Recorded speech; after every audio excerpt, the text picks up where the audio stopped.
시청자 여러분 안녕하십니까? 3월 18일 뉴스를 시작합니다. 윤석열 당선인이 청와대 이전 장소를 광화문 외교부 청사와 용산 국방부 두 곳으로 함축했습니다. 최종 결정은 현장에 직접 둘러보고 이르면 이번 주 말에 직접 결정한다고 밝혔습니다. 대통령 집무실 이전 후보지에 용산의 국방부 청사가 언급되었습니다.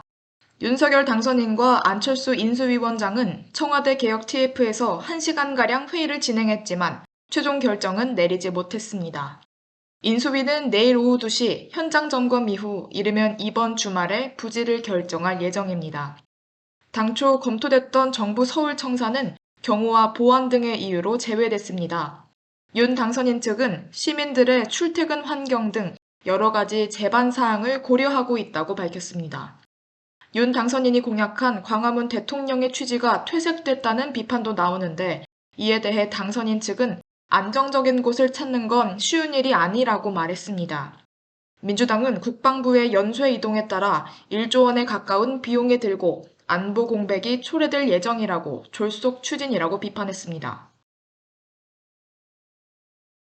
10억 원이라는 높은 차익이 예상되는 고덕의 롯데캐슬 베네루체 아파트에 수많은 사람들이 몰렸습니다.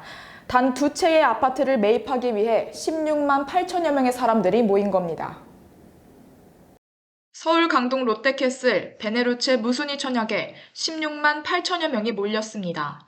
한국부동산원 청약홈에 따르면 전날 진행된 주변 아파트 청약 시세보다 낮아 당첨 시 10억 원 안팎의 로또 차익이 생겨 사람들이 몰린 겁니다. 거래된 아파트는 30평대 두 채로 2019년 입주를 마쳤지만 전체 분양 물량 중 두 채의 계약이 취소돼 이번에 무순위 청약을 받은 겁니다. 국토교통부 실거래 공개 시스템에 따르면 지난해 12월 이 아파트는 16억 4,500만 원에 팔렸고 현재 호가는 18억 원 선입니다. 두 가구의 가격은 7억 2,350만 원, 7억 9,400만 원으로 책정되었습니다.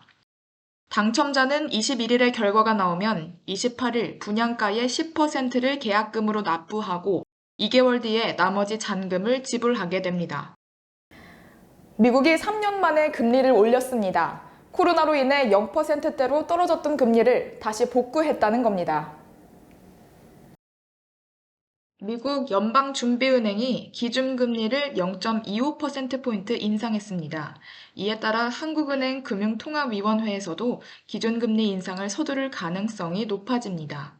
미국 연준에서는 3년 만에 기준금리 인상에 나서며 추가 인상 계획도 시사했는데요.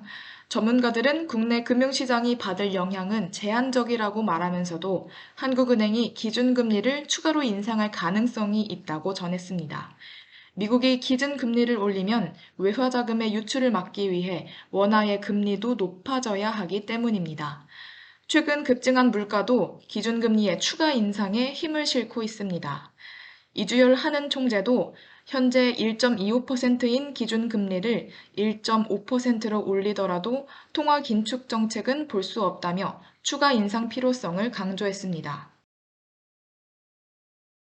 젤렌스키 우크라이나 대통령이 미국과의 인터뷰에서 이미 3차 대전이 시작됐을 수 있다고 말했습니다. 세계 2차 대전이 시작됐을 때도 독일과 폴란드의 싸움에서 시작됐는데 더 이상 싸움이 커지지 않도록 미국은 개입하지 않겠다는 의견입니다. 볼로디미르 젤렌스키 우크라이나 대통령이 세계가 이미 3차 대전에 들어간 것일 수도 있다는 의견을 밝혔습니다. 젤렌스키 대통령은 미국의 NBC 뉴스와의 화상 인터뷰에서 러시아의 우크라이나 침공 결정 때문에 세계 전쟁의 행로가 시작됐을 수 있다고 주장했습니다. 그러면서 우리는 80년 전 세계 2차 대전이 시작됐을 때 그런 것을 경험했다며 전면전이 언제 시작될지 그 누구도 예측할 수 없다고 강조했습니다. 바이든 대통령은 러시아에 대한 제재와 우크라이나에 무기 지원을 하면서도 젤렌스키 대통령이 요구하는 비행금지 구역 설정 등은 직접 충돌 가능성을 경계해 들어주지 않고 있습니다. 바이든 대통령은 나토와 러시아가 충돌하면 제3차 세계대전이 될 것이라는 우려를 여러 차례 내친 바 있습니다. 우크라이나는 대규모 민간인 피해가 속출하는 가운데 종전을 위해 러시아와 협상을 이어가고 있습니다. 오늘 영동 지역에는 대설특보가 내렸습니다. 때늦은 눈 소식에 피해 없도록 단단히 대비하셔야겠습니다. 내일도 전국에 비와 눈 소식이 있습니다. 이 비는 토요일까지 이어지다가 일요일에는 서서히 그치겠습니다. 뉴스를 마칩니다. 시청해주신 여러분 고맙습니다.